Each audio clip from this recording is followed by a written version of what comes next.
Hello, Neil in Singapore. I'm going to do my best to explain to you the support system for the Solex carburetors. First of all, obviously we've got our carburetors installed. You can see how the support bracket for the linkage goes across here. And you got your hot choke over here, how that goes. And remember, your wave washers go between the intake and they go on the carburetor side of the gasket, so that the wave washers are up against the base of the carburetor, so that the spacing tubes that go through, the support tubes that go through here, do not dig into the base of the carburetor. Of course, chokes toward the center. And now down here, our support for the carburetor starts down here with a bracket on the side of the block. There's two types of brackets. This one for the block that does not have the side covers, and for side covers you got a different bracket that attaches to the side covers. But this is the top type of bracket on this later engine. And of course we got our carburetors that we've already put in place and gotten bolted up, so that we know the air log will fit in, because you got a lot of up and down slop of the carburetors can move up and down enough that the air log would not go into place. Okay, so we've got our carburetors secured, and the air log, we know the air log will go in place. Now I'm going to show you the support system. Good morning. Howdy. Hey. You're off your normal Monday schedule? Yep. I'm making a video for the people in Singapore to show them how to support their carburetor on the Solex, and let me know if I'm forgetting anything. I'm at the point now where I tell them to get the carburetor set up to where the air log will slide into place. Yeah. And then we got our support. He didn't think he had a support tube, support rod. Yeah. It didn't have the drain, so I got the drain, but then I said, well, make sure you have all the other stuff. So okay, so I was just going to show him, show him the bracket down there. Right. And this guy goes underneath here, and there's usually a spacer and stuff. all right, so here's our spacer and stuff that goes on right up here. And then this, ordinarily the factory has a hole right here that you put a bolt through, but that's a real pain in the ass. So what we do is we brazed on a bolt that's held in place, and that bolt attaches to the hole right there on the bottom of your intake, your air log. And then these guys, the drain attaches to your holes right here.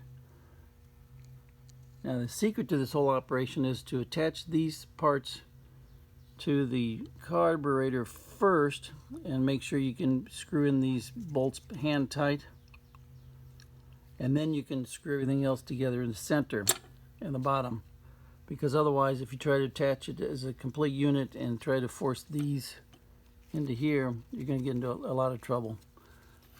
And you can see down here, to support the tube, got a bracket on the bottom of the support tube. And once you've got everything installed and the air log is installed, in fact, let me put this back on the tripod. All right, this goes on here. All right, once you're installed there, you want to make sure that this clears the firewall of the vehicle, because if it doesn't, you can't put your hand between the air collector and the firewall, and you don't want the air collector sitting on top of the resting on the firewall. And if it does, if you have no clearance back there, it means your motor mounts have sagged down too much. All right. Anything else I can think of? Let's see. I can think of my coworker Steve coming in the morning. Oh, what else in terms of these Solexes? Now, what we do is we will install the carburetors as is. Do not install the airlog. You don't need these parts either right now for just the initial crank up and setup. And what we'll do is we'll attach a return spring, the usual official return spring, which is right here. So I put the return spring on here, and then we will run it over to the inner fender and attach it to the inner fender right here with a piece of wire, so we can run the car without the airlog in place, and that way you can see what's going on inside the barrels, and you can do your final adjustment to your engine with the synchrometer, or do any adjustments that you think you want to do. Then we'll test drive the car like that for as long as we feel necessary, and then we'll put the airlog on, because once the airlog is in place, you can't see squat. Now, you can balance the carburetors through these little ports right here. You just have to make yourself up an adapter, and you can use a manometer to balance the carburetors when everything's everything's attached. Okay. Keep trying to figure out if I have forgotten anything in terms of attaching the carburetors and doing the initial adjustment on these things. I don't want, they're going to Singapore, so I don't want any issues coming back or any problems on their end. Wire trick for doing the choke and that stuff? No, I did not. Okay, thank you. Yes, to use a little wire here to attach the two chokes together, so that you can, while you're operating the engine without the airlog and the cable attached, that way it keeps this one will just flop up and down.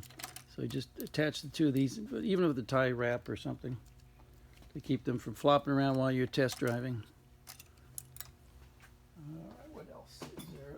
Let's see. Throttle linkage. I'll give you paperwork on that, and then this is a vent tube. That's all it does. So you don't need it on there for testing, but it's just part of the car. I don't know. I'm trying to think if everything is done or thought about. Well, and then we'll have the test run video showing everything and adjustments and stuff. That'll help too. I did that. They've already got that. I did the last video for them, so they're all squared away in that area. Okay. Just getting the hot choke, cable hooked up, and the right. Yeah, I got the choke cable. Yeah, hot choke cable hits here. Hot choke. I don't know if anybody that's ever used a hot choke for any reason, but it's designed to where you floor the accelerator pedal, and then you pull the hot choke, and what it does is opens up the second barrels artificially to dump all the fuel that has pooled in the second barrel, which under normal driving situation it does not happen. I've never used a hot choke. Have you? No, I haven't. No. I haven't either, but it's there because It's there What? Solex. Yes, it's there. It's there because it's a Solex. That's right. It's like building a bridge that keeps collapsing. They keep putting extra supports every once in a while. We've got a problem here. Let's do this. Let's fix it this way. All right. What else? Well, if you have any questions when you're busy with the mounting these things, let me know. But that's hopefully this will help you out. Thanks, Neil.